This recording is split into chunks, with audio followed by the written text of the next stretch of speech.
দেশের ক্রীড়াপ্রেমীদের দীর্ঘদিনের দাবি ছিল বাংলাদেশ ক্রিকেট বোর্ডের সংস্কার। দেশের ক্ষমতার পালাবদলের পর এই দাবি এখন আরও জোরালো হয়। এরপর বোর্ডের শীর্ষ পর্যায়ে শুরু হয় রদবদল। দীর্ঘ এক যুগ ধরে বিসিবি সভাপতির পদ আগলে থাকা নাজমুল হাসান পাপন এরই মধ্যে পদত্যাগ করেছেন। এর আগে ক্রিকেট অপারেশনস প্রধানের পদ থেকে পদত্যাগ করেছেন জালাল ইউনুসও। পাপনের স্থলাভিষিক্ত হিসেবে নতুন সভাপতির দায়িত্ব পেয়েছেন সাবেক অধিনায়ক ও প্রধান নির্বাচক ফারুক আহমেদ। বিসিবির ইতিহাসে তিনিই প্রথম সভাপতি যিনি আন্তর্জাতিক ক্রিকেট খেলেছেন। দেশের প্রখ্যাত কোচ ও ক্রিকেট সংগঠক নাজমুল আবেদিন ফাহিমকে বিসিবিতে আনার জোরালো দাবি ছিল। এবার পরিচালক করা হয়েছে জনপ্রিয় এই মুখকে। এদিকে সভাপতির পদে বসেই হেড কোচ চন্ডিকা হাথুরু সিংহের বিকল্প খোঁজার বার্তা দিয়েছেন ফারুক আহমেদ। হাথুরের ব্যাপারে স্ট্যান্ডটা আমার ছিল বোর্ড প্রেসিডেন্ট হওয়ার 2 দিন আগে, ওই স্ট্যান্ডেই আছি আমিও কিন্তু খুব পরিষ্কার।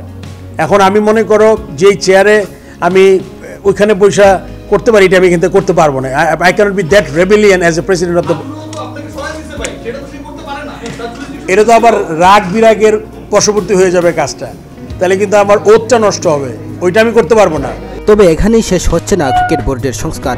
অন্তর্বর্তীকালীন সরকারের যুব ও ক্রীড়া উপদেষ্টা আসিফ মাহমুদ সজীব ভুইয়া সোশ্যাল মিডিয়া ফেসবুকে সেই ইঙ্গিত দিয়েছেন। লিখেছেন, বিসিবির সংস্কার কেবল শুরু হয়েছে। এদিকে সভাপতি হওয়ার পর প্রথম প্রতিক্রিয়ায় ফারুক আহমেদ বলেছিলেন, লক্ষ্য তো অনেক বড়। প্রথম ও প্রধান লক্ষ্য বাংলাদেশ দলকে একটা জায়গায় দেখতে চাই। সেক্ষেত্রে এটা তো অনেক বড় একটা ব্যাপার।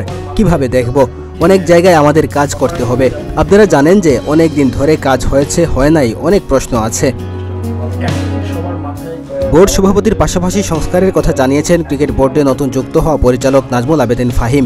ক্রিকেটারদের সাথে যোগাযোগ বৃদ্ধির পাশাপাশি তাদের নিয়ে কাজ করার কথাও জানান।